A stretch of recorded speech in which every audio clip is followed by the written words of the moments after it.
ଜୟ ଜଗନ୍ନାଥ। ଆଜି ଛୁଆ ଭଲ କଥାଟି ମନେ ରଖିଥାଅ। ଆଜି ଆଲୋଚନା କରିବା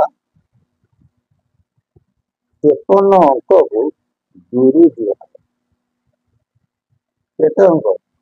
53 ଅଙ୍କକୁ ଗୁରୁ ଦିଆହେବ। କାହିଁକି ତ ମନେ କହୁଛି, ବର୍ତ୍ତମାନ ଚାଲିଛି 52 ଅଙ୍କ। ସେ ମହାପୁରୁଷ ଅଚ୍ୟୁତଙ୍କର ହଉ କିମ୍ବା ସେ ଅନନ୍ତ ମାଧବଙ୍କର ହଉ। କାହିଁକି କହୁଛି ଅନନ୍ତ ମାଧବଙ୍କ କଥା? ଅଚ୍ୟୁତ ତାଙ୍କର 13 ଜନ୍ମ ଶରଣ ନେଇଛନ୍ତି। ସେ ସ୍ଥୂଳ ମାଧବେ ବିହାର କରିବି ଦିନ ଯାବନା ଭାବି ଭାବି। ମାନେ ନିଜେ ଅଚ୍ୟୁତାନନ୍ଦ ମହାପୁରୁଷ କହୁଛନ୍ତି, ଚତୁର୍ଦଶ ଜନ୍ମରେ କିଛି ବାକି ଥିବ ସେ ପ୍ରଭୁଙ୍କ ପାଖକୁ ଯିବେ। ସେ ସ୍ଥୂଳ ମାଧବଙ୍କ ଦେହରେ ବିହାର କରିବେ। ଯଦି ସ୍ଥୂଳ ମାଧବଙ୍କ ଦେହରେ ବିହାର କରନ୍ତି, ତାହେଲେ ମହାପୁରୁଷ ନିଜେ ହେଇଯିବେ ଅନନ୍ତ ମାଧବ।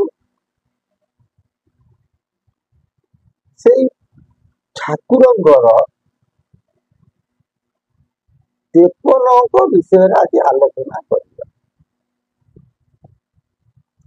ଆମର 87 ଅଙ୍କ ଉପରେ ଆଲୋଚନା କରିଥିଲେ, 49 ଅଙ୍କ ଉପରେ ଆଲୋଚନା କରିଥିଲେ, 52 ଅଙ୍କ ଉପରେ ମଧ୍ୟ ଆଲୋଚନା ହୋଇଛି, 51 ଅଙ୍କରେ ମଧ୍ୟ ଆପଣଙ୍କ ଆଲୋଚନା ହୋଇଥିଲା। ଆଜି ଆଲୋଚନା କରିବା 53 ଅଙ୍କ। ଭଲ କଥା ଛୁଆ ମନେ ରଖ, ଏ 53 ଅଙ୍କଟା ହଉଛି ଗୋଟେ ଘଡ଼ି ସନ୍ଧି ମୁହୂର୍ତ୍ତ। ବୁଝିପାରୁଛ?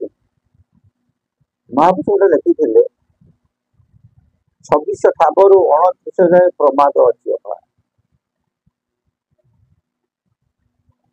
ମାନେ କଳି କଲ୍ୟାଧିତା 5126 ଠାରୁ 5129 ପର୍ଯ୍ୟନ୍ତ ବହୁତ ପ୍ରମାଦ ଅଛି। କୋଉଠି? ନା ପୃଥିବୀ ଭୂଖଣ୍ଡ, କେବଳ ଭାରତକୁ ନୁହଁ କି ଓଡ଼ିଶାକୁ ନୁହେଁ। ସେଇ କଥାକୁ ମହାପୁରୁଷ ମଧ୍ୟ କହିଛନ୍ତି, 52 ଠାବରୁ 56 ପର୍ଯ୍ୟନ୍ତ ପ୍ରମାଦ ଅଛି ଅପା। ସେଥିରେ କହିଲେ କଣ 26 ଠାବରୁ 29, ଏଠି କହିଛନ୍ତି 52 ରୁ 56। ଏ ସମୟଟା ଗୋଟେ ଘଡ଼ି ସନ୍ଧି। ଆମେ ଭାବୁଛେ କିଛି ହଉନି ହଉଛି, କିନ୍ତୁ ଆମେ ଅନୁଭବ କରିପାରୁନାହୁଁ। କାହିଁକି?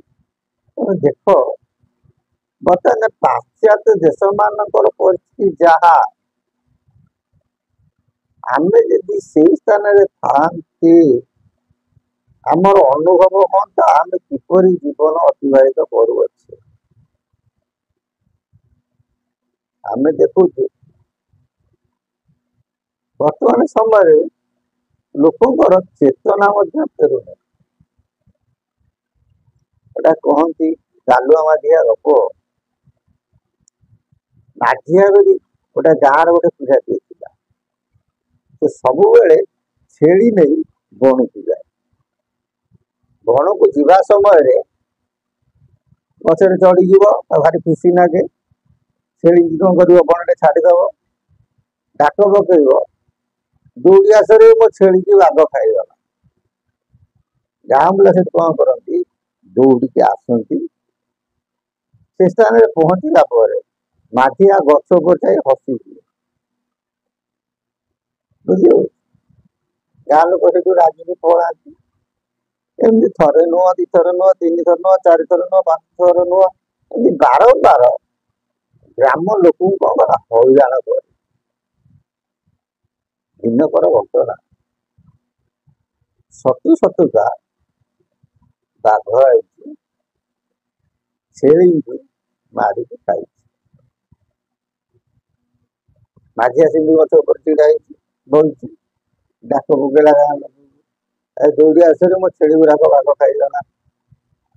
ଗାଁ ଲୋକ କହିଲେ, ଗାଲୁଆ ଟା ବାରମ୍ବାର ହଇରାଣ କରୁଛି, କିଏ ହଇରାଣ, ଏ ମିଛରେ ଆମ ମାନଙ୍କୁ ହଇରାଣ କରୁଛି। ଆଉ ଗାଁ ଲୋକ କିଏ ଆଇଲେ, ଯାହା ଫଳରେ ମାଧିଆର ଛେଳି ଗୁଡା କଣ ହେଲା, ବାଘ ଖାଇକି ଚାଲିଗଲା। ସେଇ ଦିନ ଠାରୁ ତା ନାଁ ଦିଆହେଲା ଗାଲୁଆ ମାଧିଆ। କହିବାର ତାତ୍ପର୍ଯ୍ୟ ଆମେ ମାନେ ସମସ୍ତେ ଅନୁଭବ କରୁଛୁ, କିନ୍ତୁ ବର୍ତ୍ତମାନ ସମୟରେ ତାକୁ ଅନୁତାପ କରିପାରୁ। ଦେଖ, ବର୍ତ୍ତମାନ ସମୟରେ ଘରେ ଘରେ କଳି, ଆଉ ଗୋଟେ ଶ୍ରଦ୍ଧା ଭାବ କାହା ପାଖରେ ନାହିଁ। ମଣିଷ ମାନେ ସବୁ ଉପର ମୁହାଁ ହେଇଯିବେ। ଉପର ମୁହାଁ ମାନେ କଣ, କେଇଟାକୁ ଆଉ ମାନିବାର ନାହିଁ। ଗୁରୁଙ୍କୁ ଶିଷ୍ୟ ମାନିବାର ନାହିଁ, ବାପ ମାଙ୍କୁ ପୁଅ ଝିଅ ମାନିବାର ନାହାନ୍ତି, ସ୍ୱାମୀକୁ ସ୍ତ୍ରୀ ମଧ୍ୟ ମାନିବାର ନାହିଁ। ଏମିତି ସମୟଟା ବର୍ତ୍ତମାନ ଅନୁଭବ କର। ଆଉ ସମସ୍ତେ ବର୍ତ୍ତମାନ ସମୟରେ ଲୋଭାଗ୍ରସ୍ତ। ରାତି ପାଇଲେ ଆମେ ଯେମିତି ବଡ ଲୋକ ହବା, ଯେତେ ଧନ ଥାଉ ଏଇ ଶାନ୍ତି ଟିକେ ଜୀବନରେ ନାହିଁ, ସେ ଧନର କିଛି ମହତ୍ଵ ନଥାଏ। ଆମର ଗାଁ ଗହଳିରେ ଗୋଟେ ଢେଗ କହନ୍ତି,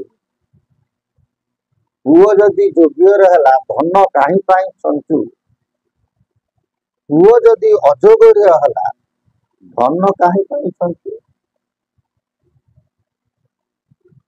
ମନୁଷ୍ୟ ଜାଣିଛି ନିଜର ଜୀବନ ଚିରସ୍ଥାୟୀ। ଜନ୍ମ ହୋଇଛି ଦିନେ, ମୃତ୍ୟୁଟା ନିଶ୍ଚିନ୍ତ। ଯେତେବେଳେ ଆମେ ଭୂମିଷ୍ଠ ଗ୍ରହଣ ହେଲା, ମାତୃଗର୍ଭରୁ ଭୂମିଷ୍ଠ ଲାଭ କଲୁ, ସେ ସମୟରେ ଆମେ ମୃତ୍ୟୁଟାକୁ ସାଙ୍ଗରେ ନେଇଯାଉ।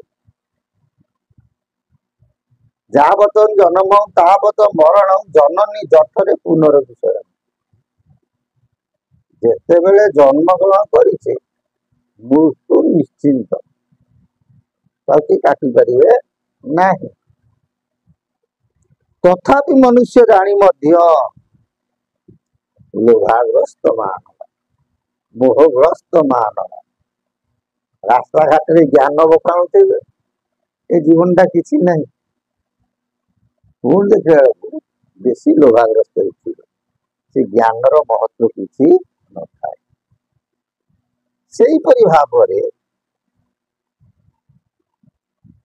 ସମୟଟା ଏମିତି ଘଡ଼ିସନ୍ଧି ମୁହୂର୍ତ୍ତ, ମନୁଷ୍ୟ ମାନେ କି ଚିନ୍ତା କରିପାରୁ ନାହାନ୍ତି। ଯିଏ ଚିନ୍ତା କରୁଛନ୍ତି କହୁଛନ୍ତି ଘଟିବ, କିନ୍ତୁ ନିଜେ ଲୋଭାଗ୍ରସ୍ତ ହେଇଯାଉଛି।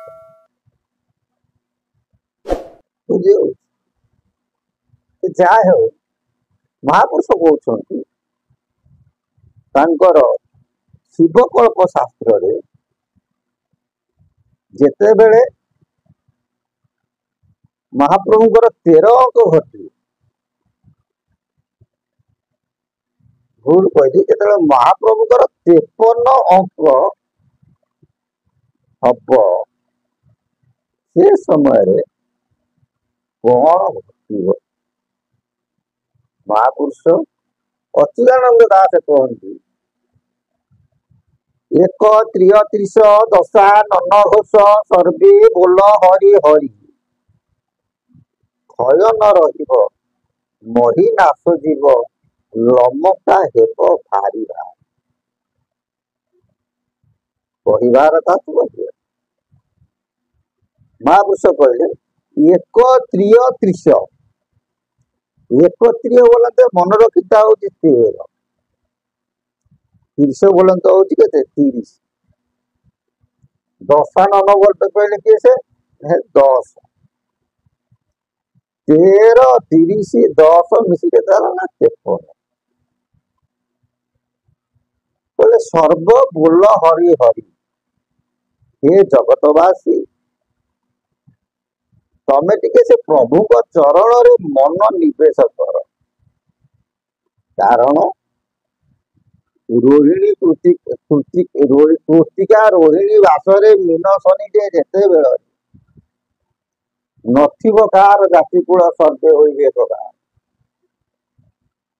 ଯେତେବେଳେ ଶନିବାର ପଡିବ ମୀନ ଶନି, ସେ ସମୟରେ ଅନେକ ବିତିପାତ ମାନ ପୃଥିବୀ ଭୂଖଣ୍ଡରେ ଦେଖାଦେବ। ଏଇ ଯୋଉ 2.5 ବର୍ଷ 52 ଅଙ୍କରୁ ମୀନ ଶନି ଭୋଗ କଲା। ମହାପୁରୁଷ କହୁଛନ୍ତି 53 ଅଙ୍କରେ ଗୋଟେ ବଡ ବିପଦ ଅଛି। କଣ ନା ଭୟନ ରହିବ ମହି ନାଶ ଯିବ, ଲମକା ହେବ ଭାରି ଭାରି। ସଂସାରରେ ଅନେକ ବିତିପାତ ଦେଖାଦେବ। ଅନେକ ମାନେ ଲୋକଙ୍କ ଭିତରେ କଣ ହବ, ଭୟର ବାତାବରଣ ଜାଗ୍ରତ ହେବ। ଭୟ ନ ରହିବ ମହି ନାଶ ଯିବ, ଅନେକ କ୍ଷୟକ୍ଷତି ଘଟିବ, ଲମକା ହେବ ଭାରି ଭାରି। ଏ ଭକ୍ତଜନ ଲୀଳା ଧୀରେ ଧୀରେ କଣ ହବ, ଭାରି ଭାରି ପରିପ୍ରକାଶ ହେବ।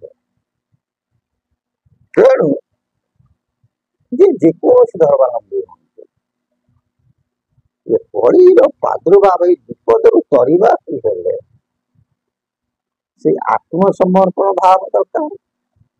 ସେଇ ପ୍ରଭୁଙ୍କ ଶ୍ରୀଚରଣେ ଶରଣାପନ୍ନ ହେବା ଆମ ମାନଙ୍କର ବିଧି। କାରଣ ପ୍ରଭୁ ହେଉଛନ୍ତି ସେ ସ୍ୱତନ୍ତ୍ରବାଦ, ନିର୍ଗୁଣ ନିରାକାର ଅଲେଖ ନିରଞ୍ଜନ। ମାରକଣ୍ଡ ଋଷିକି ତ ପ୍ରଳୟ ଜଳରୁ ଉଦ୍ଧାର କରିଦେଲେ। ମାରକଣ୍ଡ ଋଷି ଯାଉଥିଲେ ମାଛ ଉଦ୍ଧାରି ଧରିଲ ବାହୁ। ତେଣୁ ଯେତେବେଳେ ବିପଦ ଆସିଲେ ମଧ୍ୟ ସେ ପ୍ରଭୁଙ୍କ ନାମକୁ ଯଦି ଆମେ ଅନୁସରଣ କରିଥିବା, ଏ ବିପଦ ଗୁଡିକ କଣ ହବ, ପଥର ପର୍ବତ ସଦୃଶ ବିପଦ ଆମକୁ ଗୋଡି ଆକାରରେ କଣ ହବ, ପ୍ରତିଘାତ କରି ଦୂରୀଭୂତ ହୋଇଯିବ। ଜୟ ଜଗନ୍ନାଥ। ସେ ପ୍ରଭୁଙ୍କ ସଦିଚ୍ଛା ପୂର୍ଣ୍ଣ ହଉ। ବୋଲ ଆନନ୍ଦିତ ବା ହରି ବୋଲ।